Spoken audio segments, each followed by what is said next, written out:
chapter starts with MC's parents being killed by monsters, and he swears to become an adventurer. Skills is the power God gave humans so they could retaliate against the monsters. Skills are revealed to humans before they turn 12, but exactly when that happens varies from person to person. Amongst all the adventurers, the S rank stands at the pinnacle with the power of an army thanks to their skills. As a young boy, the MC yearns to accomplish heroic deeds like those we hear in fairy tales. The MC prays to God to give him the power to rid the world of evil, even if only a little, but those thoughts betrayed him. A skill window pops up in front of him. He runs to a priest and tells him he finally got his skill. The priest tells Chrome that with a skill like this, it might be difficult for him to become an adventurer. The guy named Arthur tells Chrome to walk properly, and Chrome apologizes, saying he's sorry. Arthur tells him they were generous to hire a skillless person like him, so he shouldn't piss them off. Chrome says his skill is revival, but he can only come back to life once. For adventurers, skills are their most important weapon, a skill that can only save you from. Once is of little use to an adventurer. He also says that he's living as third-rate adventurer, doing the only work he's capable of, which are odd jobs. It may only be as a laughable third-rate adventurer, but he is still proud of doing his part in protecting his country cause. Arthur's little sister has a magic skill but refuses to party up with him. The other guy says, of course she would, and Chrome laughs immediately after they are attacked by monsters. Arthur and the other guy uses their skills Flame Cloak and Herculean Strength to defeat it, and said it was easy and only cunning imps are a bit of a pain when they are running around. Arthur asks Chrome to get the magic stones. Chrome says they are off the map and they need to hurry back. Arthur tells him not to tell him what to do or he will smack him before he can finish his sentence. Lots of bugbears appeared out of the shadows. Arthur says the imps led the bugbears right to them and they start fighting, but there are too many of them. Arthur thinks that they are tough, and there are too many, and to top it all off, they are known for their voracious appetite. Arthur pushes Chrome towards the bugbears and says it is better he dies than all of them dying, and that he has the revival skill too. Chrome thinks that even though he has the revival skill, but there is no way he's going to make it out from this depth all by himself. The bugbears bite him, and it hurts. Then he thinks he can't die in a place like this. Chrome's revival skill is activated. Chrome thinks he's alive, so revival brought him safely back to life. But what will he do being so far in? Chrome looks at his and sees only bones. He then looks at himself through his sword and wonders why in the world does he look like a skeleton. He also realizes he can't speak. He wonders if it is a dream and decides to check his status. His status are level of 5th, HP 7/7, MP 1/1, Ranky, Attack 3, Defense 2, Magic 1, Speed 2, and unobtained. Chrome says he's no longer level 9, and it calls him a wight. A wight is a resurrected monster with evil mans within its bones. It's tough for an E-rank adventurer, but it's weak and has no intelligence. It is nothing but a wandering corpse. Chrome thinks not to mess with him, that he has a head that can think, and everything he remembers the priest telling him they have no record of his skill, and that if it works, it's not suited for an adventurer. Chrome says he didn't know the details since it was a rare skill, and did this happen because of the damage to his body, or maybe the dungeon's mana. He thinks that it doesn't matter now. Having a body like this is practically a death sentence. Well, he actually did die, though it wasn't a very good life. He wanted to protect his country, and all he got was a defective skill. Despite risking his life every day, he was just made fun of all the time. He says it's frustrating, but he guessed his sister was right. Only the people who had powerful skills could end up as high-ranking adventurers in the first place. He knew that well, and yet Chrome says no, that's wrong, and that monsters can evolve if they gain levels and gain more skills. If he keeps evolving and obtaining skills, he might return to looking like a human being again someday, and if that's the case, he might become the S-rank adventurer he had given up on becoming so long ago. But wights are terribly weak monsters and wonders if he can really do it, and then he realizes he's no a normal monster because he can think. He says it's his only hope, so it's worth trying. It wasn't difficult for Chrome to slip past the monsters. Thanks to him being a skeleton, he gathered information about the terrain, what monsters look weak, and what other advantages he can find. He finds a level 4 goblin and kills it, saying his decoy worked. He gains 3 XP and levels up from 1 to 3. He says that he defeated a monster that is higher than him in level, so he can do this with this body and his human intelligence. Once he reaches the wight's maximum level of 5, he should be able to evolve. He has already died once, so he has to level up like his life depends on it. Chrome kills a level 1 goblin slug and receives 1 XP. He says he has hit his limit of avoiding the strong and hunting the weak, and says he really needs to go for some stronger enemies. He might evolve if he just kept going on like this, but it might take decades. He thinks that he needs neither rest nor food, but he feels like he can easily forget what it's like to be human if he's constantly awake. Well, it's definitely convenient not having to eat. It might be because he's in a dungeon where there's no sun, but he has lost all sense of time. He thinks it hasn't been a week yet, right? 3, maybe 2 days. Who knows, maybe it hasn't been half a day yet. Chrome thinks his little sister must be worried, right? Well, he has been away for days at a time before, so maybe she hasn't even noticed. Even if she did notice, she's probably not worried at all. He tells himself to stop, and he says it's the dungeon's fault. He's getting all negative, and he can't stay there forever, so he will have to pick some fight if he wants to get stronger. A level 7 red eye passes by Chrome, and he thinks that if he defeat it he will level up right away, but it's far stronger and more faster than him, and he wonders if someone like him can really defeat it. He stays confident and says he's a monster with human intelligence. After all, he just needs to put his advantage to use as much as he can. Luckily, with his body he can easily pretend to be dead, so he has been able to safely investigate the dungeon and his targets. He says where he is a red eye territory, so in that case he pretends to be dead. So when the red eye came to check his bag, he jumps up and stabs it from behind, saying he knew it would come and check for food if there was a dead body and luggage. He says his body is just bones, but that lightness is its strongest point. Against a stronger opponent he will use any trick in the book. As Chrome pulls out his sword from the red eye, it bites his arm, pulling it off. Chrome stabs it again, saying he won't be defeated, and finally kills the red eye. He says he won, but just barely. Chrome gains 11 XP and levels up from 3 to 5. He says he finally did it. His skill window shows a message saying Wight has reached the level cap evolution. Condition fulfilled. Chrome says to think he could raise his level this much in just as few days. Setting aside the appearance, he really has to praise his strong monster body, and he sort of instinctively understand how to evolve. Evolution starts to occur and Chrome begs to look more human, but S message pops up in front of him telling him he has evolved into a ghoul. The deceased, who had turned into a monster, has now taken the form of a corpse-eating demon. It has vicious claws and fangs, but its regeneration is its most fearsome feature. Chrome thinks a ghoul is a little misshapen, but he looks more human-like than before. His hand also went back to normal, too, and he wonders if that is also thanks to the perks of evolution. His stats are now level 5 10th, HP 22/22, MP 6/6, rank D, attack 9, defense 5, magic 5, speed 5, regeneration. Chrome is happy his stats increased, and he even got a skill regeneration.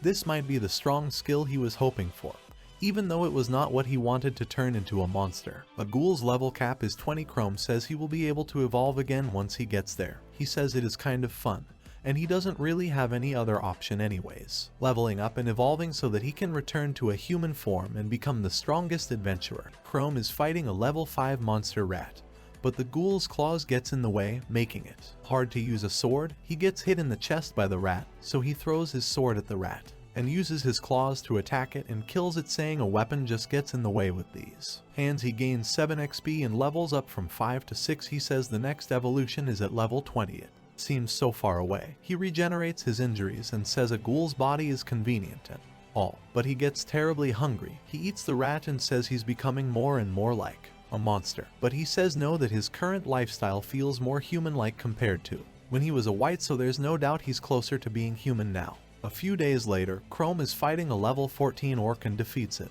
gaining 33 XP, and he levels up from 13 to 14, and he says he's leveling up at a good pace. He says he can risk a lot thanks to regeneration, and it's also great that he doesn't feel any fatigue thanks to being an undead. Only 6 more levels to go before he can evolve. He may be taking risks, but it's still unbelievably fast. He's already stronger than his old self, and he says he just hopes he becomes more human in his next evolution. Chrome thinks of his little sister and wonders what she's doing. He says he used to get along with Kamia a long time ago, but she's barely spoken to him these past few years. Because of his skill, he couldn't properly work as an adventurer and didn't earn much, so it was rough saving up enough to support Kamia. But unlike him, it turned out Kamia had a magic skill which was suited for an adventurer. Chrome remembers a conversation he had with Kamia where he tells her she has become a C-rank adventurer, but he's still stuck at rank D. But Kamia tells him it's stupid for a weakling like him to be so set on becoming an adventurer, and asks him why doesn't just stop if he doesn't have the talent for it. A useless older brother and a talented younger sister, she started looking down on him as she began working as an adventurer. They spoke less and less, and he ended up avoiding going home because it was so awkward. Chrome thinks since so much time has passed, Kamia might be wondering what happened to him by now. Or maybe not. She was really indifferent to him. If he returns home like this, he was sure he'd get exterminated, and he still couldn't speak yet either. Chrome hears sounds and wonders if it is a goblin, but they are people, and that's not all Kamia is there. He thinks the dungeon is close to town, but to think they run into each other. Chrome, knowing he will get killed if they find him, tries to get away before they find him. Kamia speaks to her men, asking what do they mean by they've run out of salve. A guy wearing a cloak says he didn't know they'd use that much, and a girl with pink hair says they couldn't check how much they had left easily since the bags are opaque. Kamia tells them this is the basics and what they are gonna do if they get bitten by a monster. But the girl replies, saying it's not that bad and that they deal with most wounds by just cleaning them and drinking a potion. Kamia asks them if they can trust someone who didn't take preparations seriously to have their back, and they reply by saying they are the ones who agreed to help her on short notice. Kamia tells them they are responsible for agreeing and that there are no excuses when they are risking their lives. Chrome, who still hasn't left yet, says she's the same even in the dungeon and thinks she doesn't need to be so harsh about it even though she's right. Chrome mistakenly scratches the wall with his claws, making Kamia, and the others notice him. Kamia attacks Chrome with her ice magic skill, Ice Arrow, which hits him in the hand. The guy says it's to a ghoul, and the girl says they are not strong, but they are tough. Chrome says oh no, knowing he's in a bad situation. Chrome says the adventurers found him, and it had to be Kamia of all people. Lena says ghouls have a healing skill, and Derek says they just have to crush it in one go. But Kamia tells them if they rush at it, they're bound to get hurt. Crushing it in one go is only standard practice after they've cornered it with safe attacks. Chrome thinks he's not even sure he will make it through even if it's just one-on-one, and she's level 18. He says Kamia got really strong, and he needs to find an opportunity to run away. Derek says he will smash it with his skill and attacks Chrome with a scorching slash, a skill that cloaks his weapon in flames. Lena attacks with a light body, which makes her very fast. She hits Chrome with her sword, but he blocks it with his arm.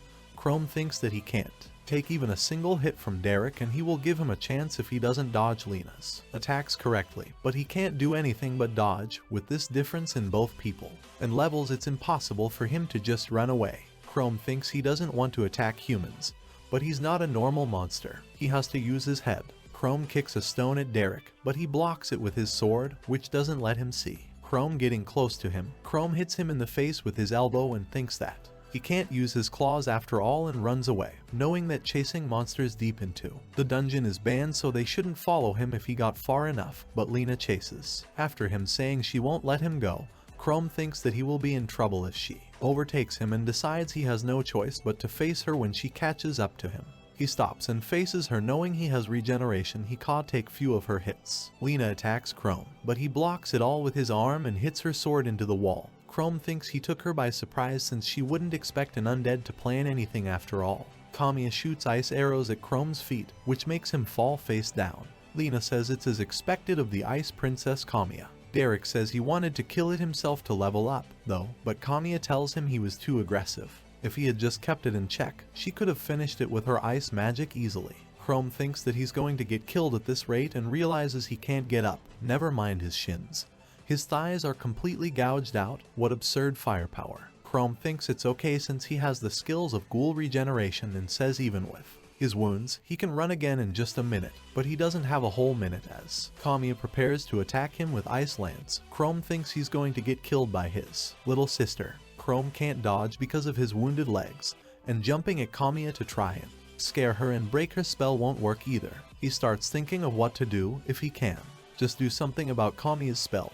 His regeneration will have enough time. He tries calling her name, and all he can say is Karlermi, which makes her stop and miss. Derek asks Kamia what she's doing missing at point blank range. Chrome thinks that was close. He would have been a goner if Kamia's ice spear had hit him. Chrome thinks that his plan to shake her up by calling her name worked, although just barely. Chrome's regeneration is done, and he stands up and scares Kamia before she can use her ice magic, which makes her fall, and Chrome runs away. Kamia realizes she fell for a feint and was tricked by a monster. Derek asks Kamia what she's doing, letting the ghoul get away. Kamia thinks that the undead is a type of monster created by the dungeon's mana filling human corpses, so she must have misheard it right. Chrome, after getting away from the adventurers, thinks that it was close since he is about to get killed back there. To think he can get cornered by 3 high-level adventurers, but it is really nice to have an easy-to-use skill, and he thanks his regeneration and says he needs to watch out for adventurers while looking for monsters. Chrome thinks that it has been a long time since he last saw his sister in a dungeon, not since he went in with her the first few times to show her the ropes, even though she ended up surpassing his level right away.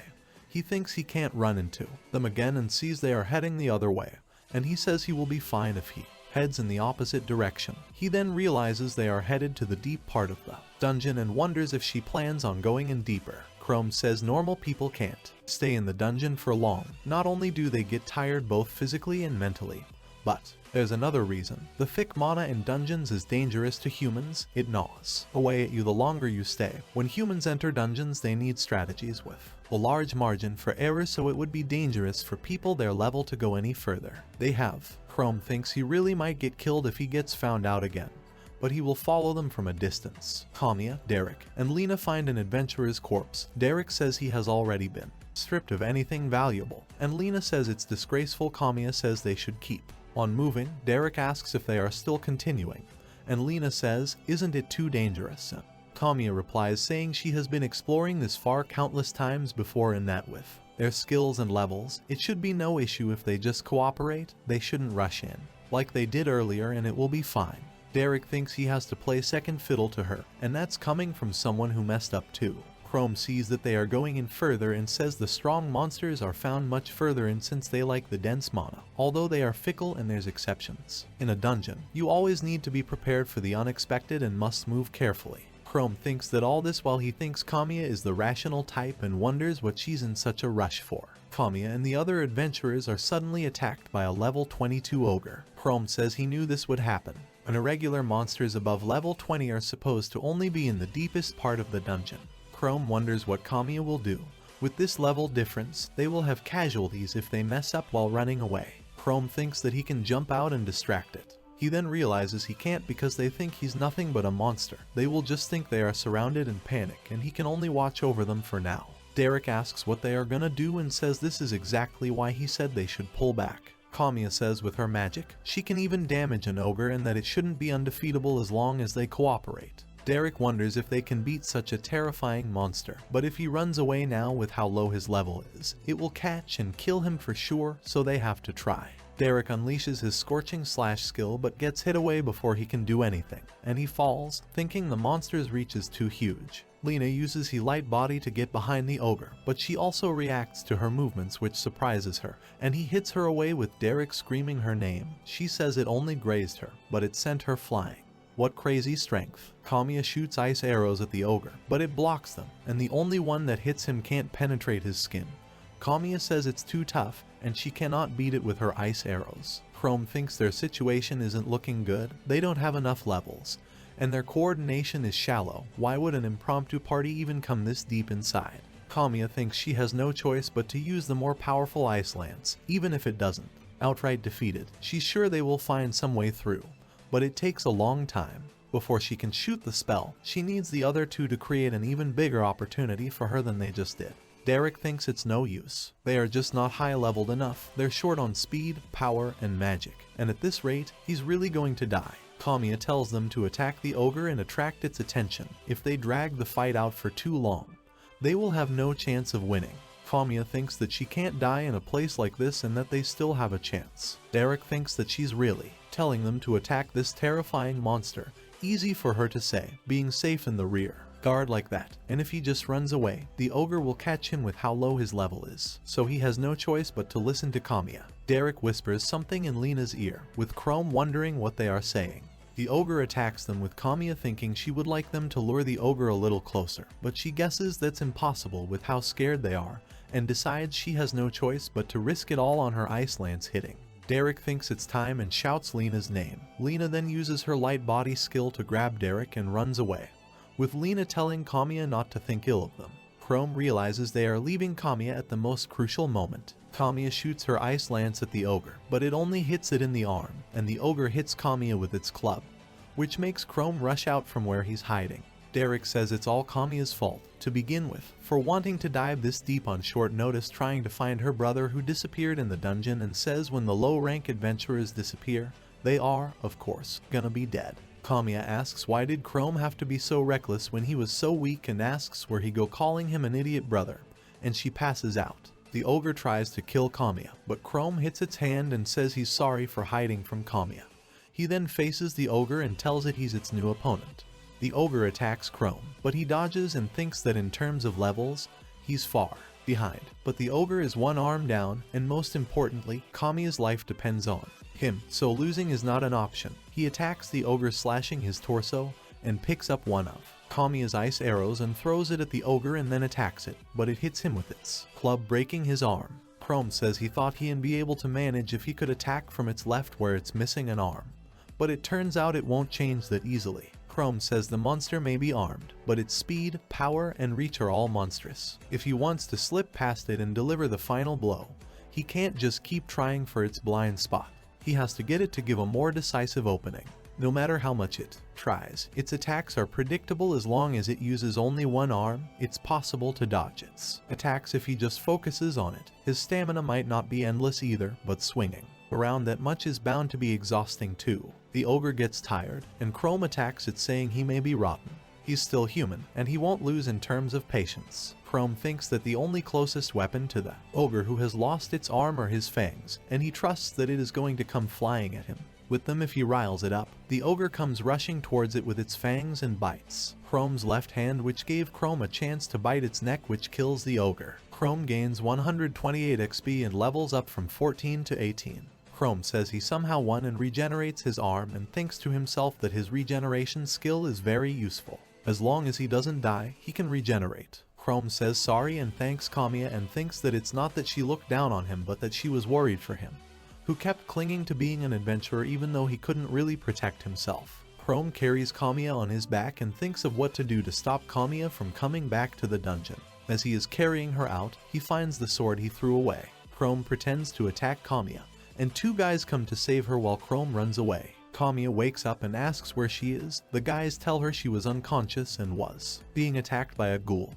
She wonders what happened to the ogre and says she feels like someone rescued and carried her away, and it felt nostalgic, but that's impossible. The guys ask Kamia if the sword belongs to her. She looks at the sword and realizes it's her brother's. "And I will come back for sure, just wait" is written on the sword. She shouts, "Brother," and cries. Chrome says goodbye to Kamia and that they will see again just 2 more levels before he can evolve again, and says he's sure he will look like a human then. Chrome chases after some level 14 bugbears and kills them, giving him 15 XP. He then eats them and says they don't taste very good. Their tentacles are like rubber, their skin is hard like metal, and their innards feel like rotten guts too. He says he died getting eaten by bugbears, right, and wonders if bugbears eat humans as well. He says he hates the fact that he can't stop himself from eating things like that after becoming a ghoul. He'd never have thought that he'd be the one to eat those guys after being utterly overwhelmed by them for so long. Normal monsters would never challenge stronger ones since humans can't stay in the dungeon for long. He says he got to level 18 fast and should have gotten a lot closer to being human by going from wight to a ghoul. He might even be able to enter the town after his next evolution. Well, there's no use worrying since he really can't do anything to change it. He might only be 2 levels away, but he's probably still far away from his next evolution. Chrome says he can't expect any big level ups if he doesn't fight monsters stronger than him, but he'd love to avoid fighting something like that ogre again.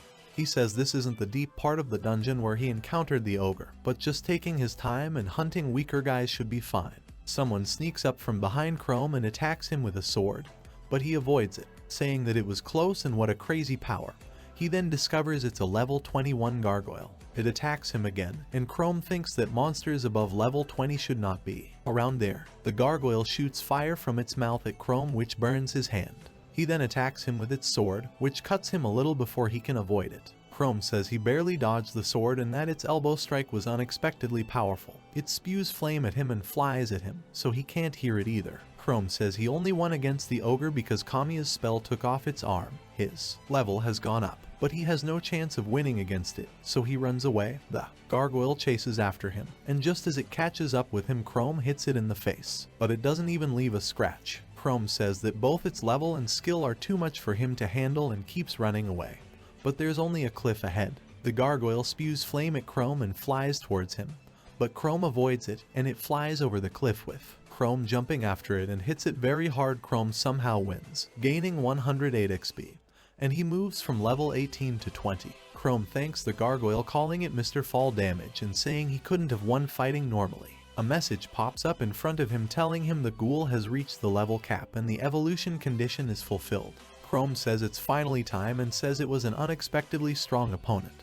But thanks to that, he reached his target and says the first thing he wants to do after evolving is check his appearance and pray he becomes something closer to human. Evolution occurs, and Chrome turns into a shapeshifter. His stats are now level 2050th, HP 4879th, MP 926th, rank C. Chrome evolves into a shapeshifter and suddenly becomes a lot bigger. He has a mask on his face, and he can't take it off, but he is a higher rank monster than a ghoul. It is said that evolution brings monsters closer to their ideal powers. Chrome strongly wishes to be human, but he is an utter and complete monster no matter where you look. A shapeshifter is an undead monster that imitates the form of the living to attack them. It is said that those who see its true form never return alive. Chrome says it's a much more terrifying monster than a ghoul.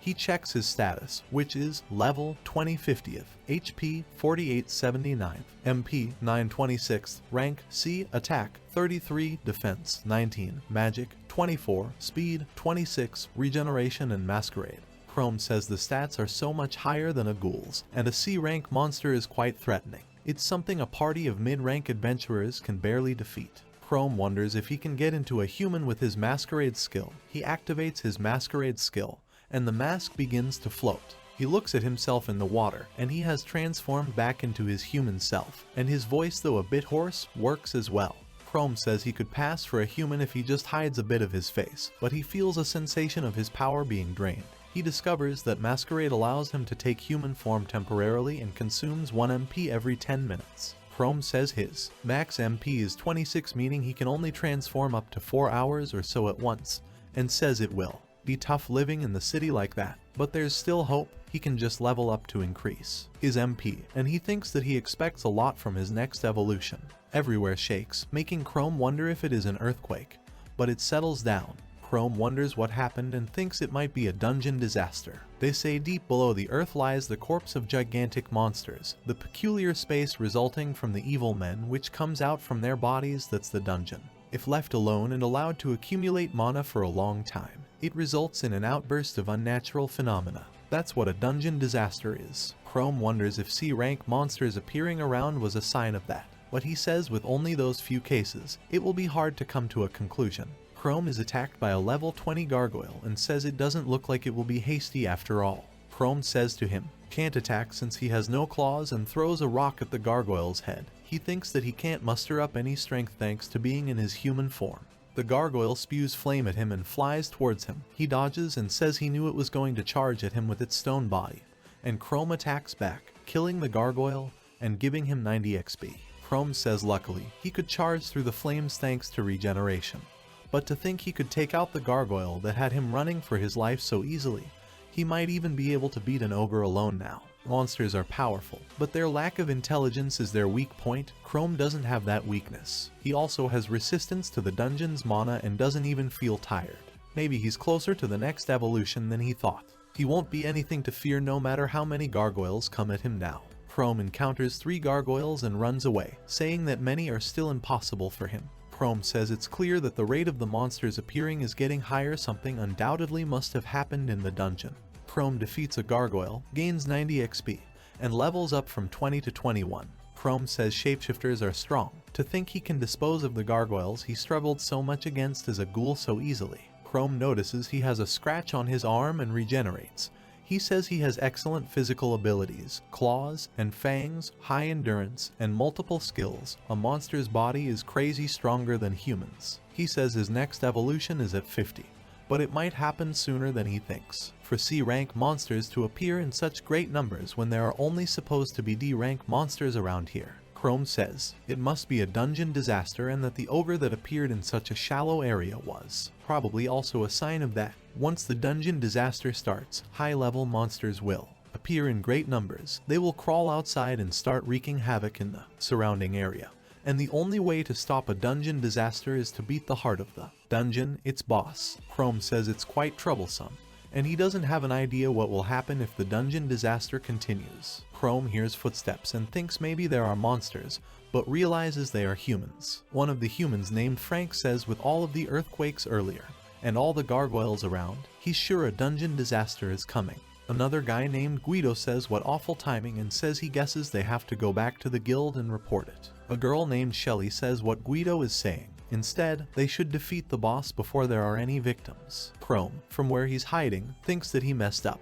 He should have just run away. He says their level is a little higher, more even than Kamia's party, and he will be in quite a pickle if they get into a fight. Guido asks why they should take such a huge risk. Frank replies, saying dungeon disasters get out of hand as time passes, and there's no doubt they have a good chance since they discovered it early. Guido asks if they are saying they should fight him, that they are being too naive. He tells them that if there is dungeon disaster, the boss level rises and it changes form, so it's simply too reckless to challenge the lord of the dungeon. With no information whatsoever, Frank says so that he's sure he can sell the boss magic stone for a fortune. Frank also tells them that if the area becomes a monster nest, it will have a huge negative impact on commerce, so the damage is much greater than they think. It's not just from the monster attacks, unemployment and starvation are sure to follow as well, and they are adventurers, rising to the challenge to defend the people in the city is what they do. Guido replies, saying he still doesn't see why they need to take on such a risk. Frank says it seems like a dungeon disaster was the leading cause of Shelly's hometown falling to ruin,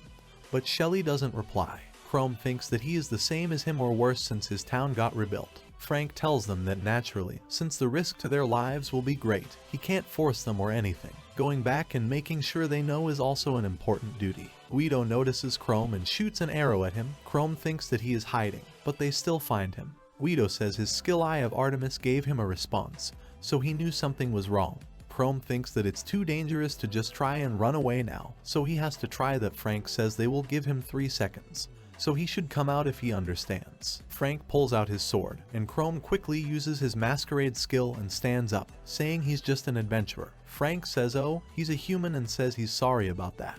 Guido asks him why he was sneaking around, and Chrome tells him he didn't know if they were adventurers or bandits. And even if they weren't bandits, meeting with someone in the dungeon usually only leads to trouble. Guido thinks that Chrome is S weird guy, and he's much more on guard than he needs to be. Worst of all, he feels so ominous. Guido wonders if he should shoot him. Frank thinks that he's in tatters and so blatantly wary of them that he doesn't seem like he's a normal adventurer in any case. Chrome says to himself that he thought he might be able to trick them in his human form, but it doesn't feel like the situation changed for the better. Derek Dean reflects on his use of the masquerade ability to alter his appearance, acknowledging it as a deceptive move on his part. Meanwhile, Guido readies his bow, displaying signs of frustration. Frank apologizes to Derek for the behavior of another individual and asks him to disregard it. Derek contemplates his surroundings, noting that he believes himself to be in the middle layers of the cave. He questions the other person's preparedness, remarking on their lack of a weapon, which he sees as a test of their skills. Observing the dirtiness of his clothes, it appears he has been underground for at least a day. Questions arise. Is he alone? Where is his weapon? What level is he? While they may be assessing him covertly, his suspicions are glaringly evident. Although a certain level of distrust is expected in adventurers, Guido's demeanor exhibits it excessively. The situation is precarious. If they delve too deeply, a misstep on his part could lead to an attack at any moment. In the worst-case scenario, preemptive action to intimidate them and make a swift escape may be necessary, instilling fear within the entire group. Derek and Frank exchanged a tense glance, with Frank pondering his options. Meanwhile, Shelly turned to Derek urgently, expressing concern about a dungeon disaster unfolding. Derek responded nervously, wondering if she had no suspicions about him whatsoever. Guido intervened, cautioning Shelly against being so reckless, suggesting that the man could potentially be a bandit. However, Shelly simply smiled and reassured them, stating that he wasn't a bad person, and that she could tell just by looking at him. Guido chuckled wryly, referring to him as a damn happy-go-lucky idiot. Shelley turned to Derek, inquiring if he had ventured into the area alone or if he had companions with him. Derek's expression soured at Guido's response, prompting him to turn and look at him. Meanwhile, Shelley maintained a friendly demeanor, offering Derek assistance in getting out if he was in trouble. However, Derek swiftly retreated, insisting that he was fine. Guido prepared to take action, but Frank intervened, advising against shooting. Shelley expressed concern for Derek's well-being, expressing hope that he was safe. Guido dismissed her comment with frustration, suggesting that they wouldn't assist a suspicious individual in leaving the area. Shelley, feeling a bit upset, spoke up, expressing her disagreement. "You don't have to be so mean. He might have seemed a bit strange, but there's no way he was a bad person. And if we leave him alone, he might die in the disaster." Frank interjected, asserting his opinion. "He was very suspicious. I think he's most likely an exiled criminal, and even if he doesn't attack us, being wary of him will just end in us fighting." Shelley clenched her fist, reiterating her belief. "Derek doesn't seem like a bad person." Frank contemplated to himself that engaging in fights with other individuals within the dungeon posed a significant risk to everyone involved. While Derek may indeed be a criminal, there was no necessity to pursue him if he chose to flee independently. Guido's demeanor likely heightened Derek's fear of them unnecessarily. Frank glanced over at Shelley, reflecting on the perilous circumstances they had faced. Neither of them could take decisive action in that moment. However, Shelley's kindness and compassion towards Derek allowed him to escape. It was her ability to diffuse the tension that enabled them to part ways without any further conflict. With a smile and his finger under his chin, Frank acknowledged that being suspicious and maintaining a level head were valuable traits for an adventurer. However, he recognized Shelley's trust in people as a virtue. He suggested to the group to forget about Derek for now and asked Guido for his decision on their next move. Guido contemplated the situation and agreed that dealing with the issue immediately might be the best course of action. He reasoned that as the rearguard, he could always retreat if necessary. Shelley smiled and called out Guido's name in agreement. Frank playfully hugged Guido from behind, eliciting a scowl from him. With a laugh, Frank teased Guido about his serious demeanor. Guido responded in kind, exchanging banter with Frank. Shelley smiled at the exchange and reassured them both that everything would be fine, emphasizing their status as one of the top parties in the guild. She clenched her fist with determination and suggested they proceed as usual, working together to swiftly defeat their adversaries. In her thoughts, Shelley reflected on the dungeon disaster, vowing to prevent such tragedies from occurring again as long as she had the ability to do so. After some time passes, Derek finds himself exhausted, clutching his knees and taking deep breaths. Reflecting on his recent actions, he acknowledges that he ended up fleeing from the situation, feeling as though he came across as suspicious. He wonders if anyone is chasing after him and adjusts the mask hanging on the right side of his face. Derek's thoughts drift to a past encounter with Shelley, where she expressed concern for his well-being and offered assistance. He muses to himself about the rarity of such kindness, particularly since becoming undead about a week ago. Recalling his party members' chilly attitudes towards him, he questions whether they are truly prepared to face the dungeon boss. They did appear to be a formidable party, but Derek finds himself disinterested in their dungeon run. Holding his head in his hands, he considers it futile to worry about them and reflects on his recent encounter with them. Seating himself on the ground and covering his face with his hand, he contemplates their confidence and how they may view him. Examining his hand, he notes his human form and acknowledges his inability to reveal his true nature, which leaves him feeling powerless. Derek ponders Frank's words about adventurers rising to defend the people in the city, contemplating the significance of their roles. Meanwhile, the trio group, including Guido charging his bow, prepares for a formidable challenge ahead. Guido, sensing the intensity of the situation, surmises that the individual they're facing is the dungeon boss. Frank cautions the group not to lower their guard, as they are likely to encounter a monster stronger than any they've faced before. As the trio faces the monstrous dungeon boss, they observe its formidable appearance. A creature resembling a Godzilla with 2 wings, glowing red eyes, and razor-sharp teeth. Identified as the Gargoyle King, its level is a daunting 30, boasting 152 hit points and a magical power of 56. Classified as a rank C monster, the Gargoyle King emits a menacing growl, signaling its readiness to unleash its formidable might upon the trio. The trio readies themselves for the impending battle, steeling their resolve to confront this powerful adversary. Shelley's shock at the monster's level being higher than anticipated is evident as she realizes it's too late to retreat. Frank takes charge, assigning roles for the impending battle. He positions himself at the front to confront the monster head-on while directing Shelley to flank from the side. Understanding the importance of avoiding a prolonged fight with such a formidable opponent, Frank emphasizes the need to give it their all from the start. With determination, Frank readies his sword, the blue energy crackling around it as he unleashes a sword wave towards the monster.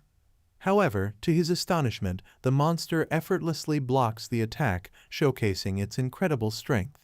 Undeterred, Frank presses on, lunging towards the monster with the intent to strike. Yet, despite his best efforts, the monster's tough skin proves impenetrable, leaving Frank stunned by the lack of effect his strike had. As the monster attempts to launch an attack at Shelley, she swiftly dodges it with ease.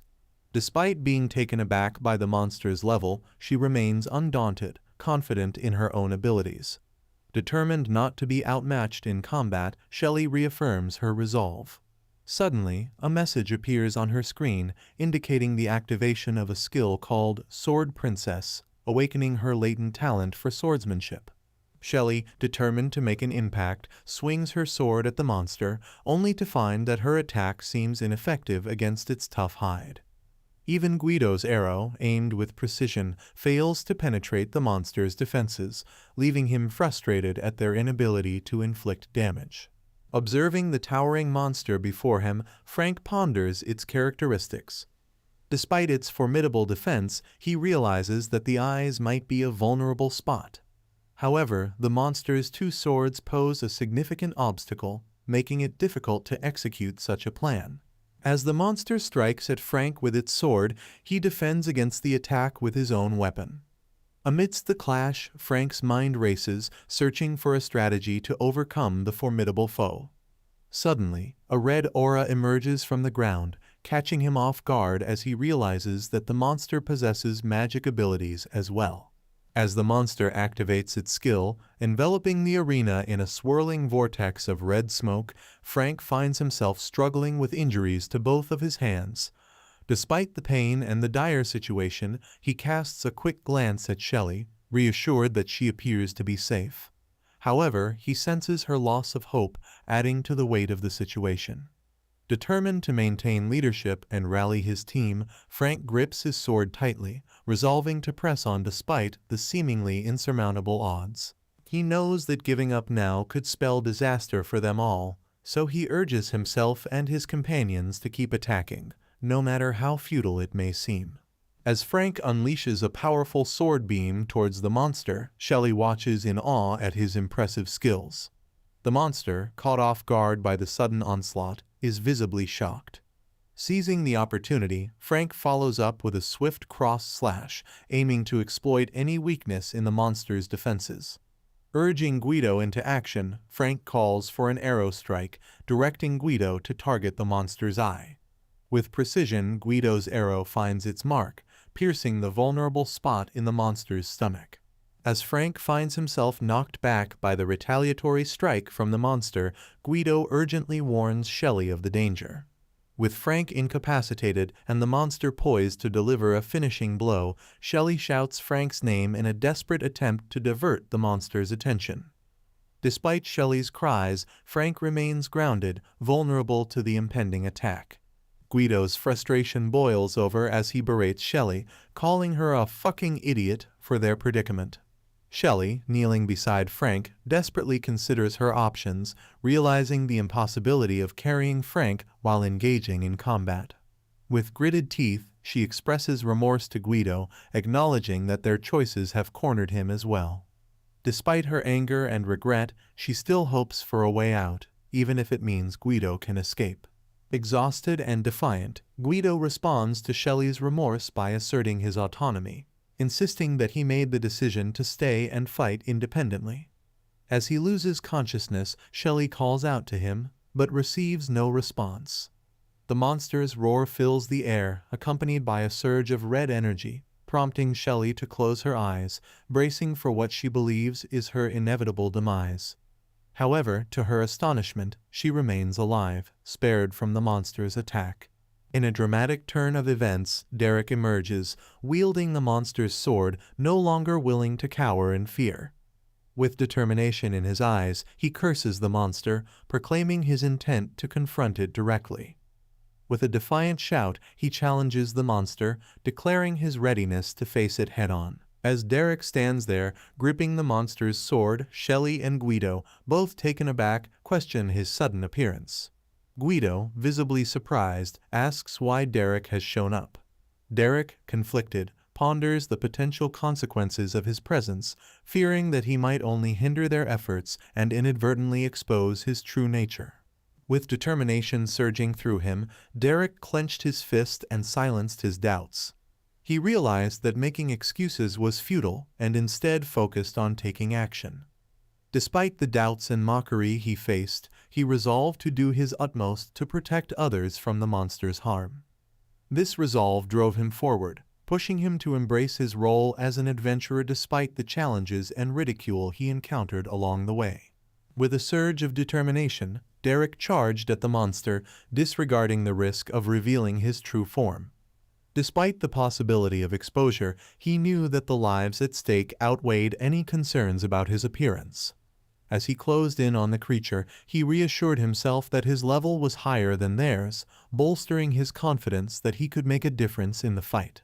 As the clash of swords illuminated the battlefield, Derek couldn't help but notice the damage inflicted on the monster.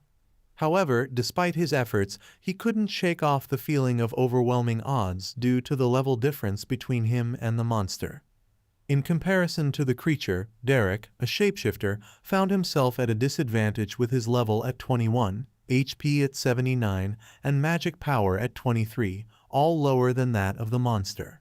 As the monster pushed harder against Derek, he strained to hold his ground, determined not to yield. With a burst of strength, Derek managed to push the monster away. However, as he faced the creature again, he couldn't shake the feeling of the impending defeat. His gaze shifted towards Frank lying on the ground, realizing that despite his efforts, victory seemed out of reach. Derek wished they could retreat while there was still a chance, but it appeared that option was no longer available to them. Shelley, weakened and in pain, clutched her right arm, struggling to maintain her composure. Derek observed the monster, noting that despite being attacked by 3 adversaries, it bore barely any wounds, save for some damage to the head and the eye on its stomach. As Derek stared at the formidable monster, he realized its resilience. Determined to defeat it, he braced himself for the challenge. Suddenly, the monster struck, sending Derek reeling backward. Shelley watched in horror as Derek took a nasty cut from the monster's attack.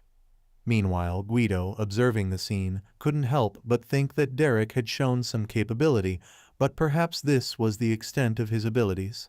But suddenly, Derek's eyes began to glow, a sight that perplexed and frightened the monster. Seizing the moment, Derek grabbed his sword and declared, "You let your guard down. Sorry, but I'm tougher than I look." With a swift strike, he slashed at the monster's stomach eye. However, the red magic power emanating from the monster pushed Derek back forcefully. Derek initiated his regeneration process, remarking, "You let your guard down. Sorry, but I'm tougher than I look, as if I'd die from something like that." He readied his sword and declared, "Now the real fight starts." The monster activated its flare vortex, and Derek wondered if it was fire. Knowing he couldn't attack the monster at that moment, he prepared to defend. As the monster slashed towards Derek, he managed to block the attack. Feeling trapped against the wall, Derek realized his predicament. Shelley looked on with worry, fearing Derek might truly be in danger this time. A powerful slash occurred, but to everyone's surprise, Derek managed to grab the monster's sword with his clawed hand. "Oh, you thought you'd won?" he exclaimed. With a swift move, he used the monster's own sword to stab its stomach eye, eliciting a growl of pain from the monster. Shelley is perplexed as she observes the situation. The monster seems to have caught Derek, but it's Derek who's causing all the commotion. She wonders what exactly is happening. Red magic energy envelops both Derek and the monster. The monster's sword now emits red flames, partially blinding Derek. Despite this, he releases his grip on the monster's sword and leaps away just before the monster can strike him again. Derek is astonished. "You're still not dead yet? Just how tough are you?" he wonders aloud.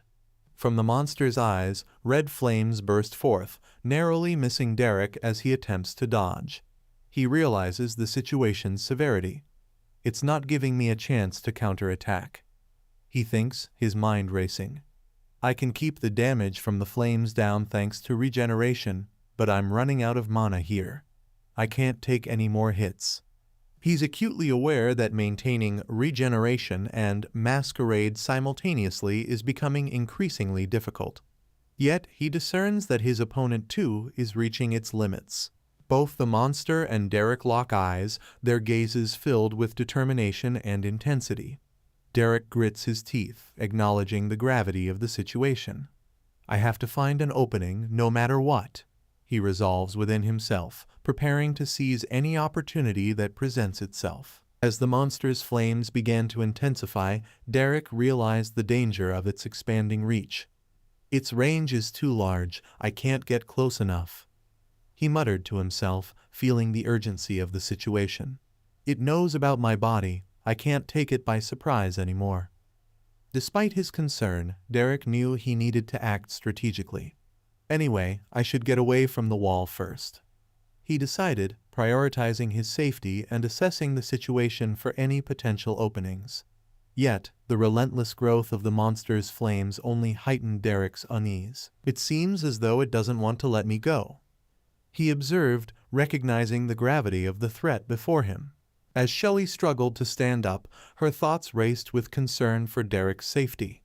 That guy, at this rate he'll. She trailed off, her worry evident. Meanwhile, Guido, determined to take action, seized his bow with a firm grip. "I have to do something," he resolved, feeling the weight of the situation. Charging his bow with determination, he muttered, "I won't just be rescued by some random bypass." With a focused aim, he released the arrow, but Derek couldn't help but wonder about the archer from earlier. The archer from earlier? Did he miss? He questioned internally. However, to his surprise, the arrow found its mark, striking a mountain and causing a heavy stone to dislodge and plummet towards the monster's head. Derek seized the opportunity as cracks began to spread across the monster's forehead. "This is my only chance," he thought, his determination unwavering. With swift precision, he drove his sword into the monster's stomach eye once more. The monster let out a pained growl as it intensified its flames, its agony palpable. Derek, seizing the moment of the monster's vulnerability, resolved to take action. "I should have been able to deal some damage," he thought, determined to press his advantage. Despite being unarmed, he activated his claws, knowing he had to make do with what he had. With determination in his eyes, he charged towards the flailing monster, intent on ending its life. With a heavy punch to the monster's stomach, a burst of light erupted, sending the monster crashing to the ground in agony.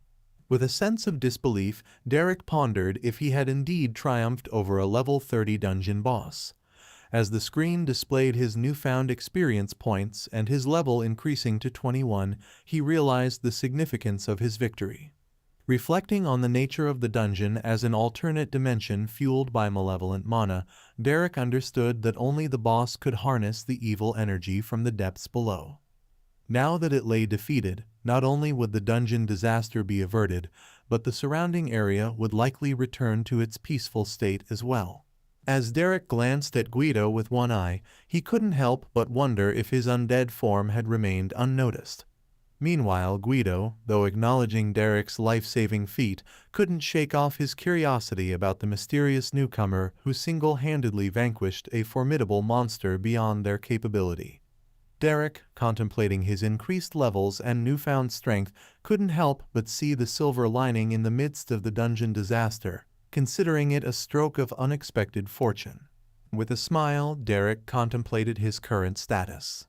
Level 25, HP 47, and magic power at 2, he mused to himself. Evolution should bring monsters closer to their ideal form. Perhaps in my next evolution, I'll become even more human. He felt a sense of anticipation at the prospect of evolving further and perhaps gaining even greater abilities. Shelley intervened, expressing her gratitude. "Thank you for saving our lives. My name is Shelley," she said warmly. Derek quickly concealed his stats, not wanting to reveal too much about himself just yet. Shelley asks for his name, but Derek finds himself out of mana. He realizes that he can't maintain his human form much longer because Masquerade, which allows him to temporarily take a human form, consumes 1 MP every 10 minutes. Urgently, he knows he needs to get away from them as soon as possible. He shouts at Shelley and hastily runs off, mentioning that he doesn't have time to waste on something. Shelley is left feeling worried about his sudden departure, while Guido expresses confusion, wondering what could be the matter with Derek. He notes that Derek didn't even take the boss magic stone, which is the proof of ending a dungeon disaster and quite valuable. Shelley expresses her gratitude, noting that Derek's actions show humility in saving them and leaving without even revealing his name. However, Guido remains skeptical, thinking that there must be more to Derek's story. He wonders why Derek was alone in the dungeon and how he recovered from his injuries so quickly. Could it be a skill of his? Frank, now awake and covered in injuries, addresses Guido, expressing his disagreement with Guido's distrustful nature. He acknowledges that Derek came to their aid despite their suspicions, and though he acknowledges Derek's odd circumstances, he believes Derek is not a bad person. Guido, surprised by Frank's awakening, concedes, "Yeah, I guess you're right." Guido, plunging his weapon into the monster's eye, focuses on retrieving the magic stone. Meanwhile, Frank observes that extracting a magic stone from a monster of this size requires considerable effort and time. Shelley, expressing concern, questions whether it's appropriate for them to claim the spoils when Derek was the one who defeated the monster. Frank emphasizes the importance of obtaining the magic stone to demonstrate that the dungeon disaster has been resolved. He suggests that they can repay Derek if they encounter him again in the future. Shelley, feeling uncertain, wonders if they will have the opportunity to reunite with Derek someday. Derek takes a moment to catch his breath, reflecting on the close call. He realizes that his use of Masquerade was perilously close to revealing his true form to the others. Despite relying heavily on regeneration, he's relieved that he didn't simply flee this time.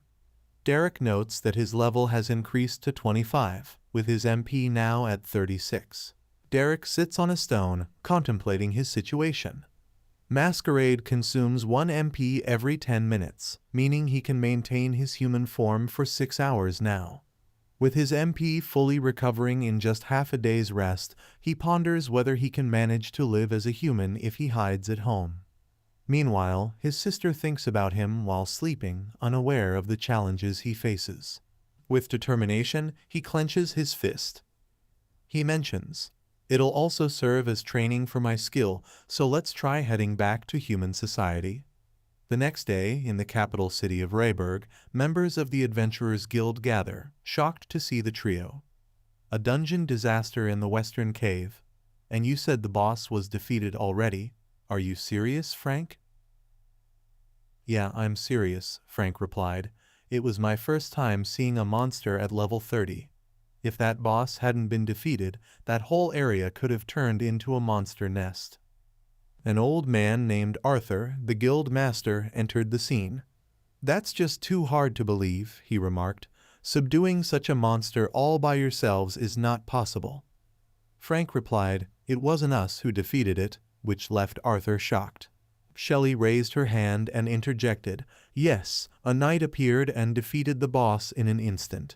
Arthur, now visibly agitated, retorted, "Are you saying he took on a level 30 boss monster by himself?" He added sarcastically, "Well, it is you after all. Your pretty head has always been full of nothing but flowers, so it must be just another delusion." This remark incensed Shelley.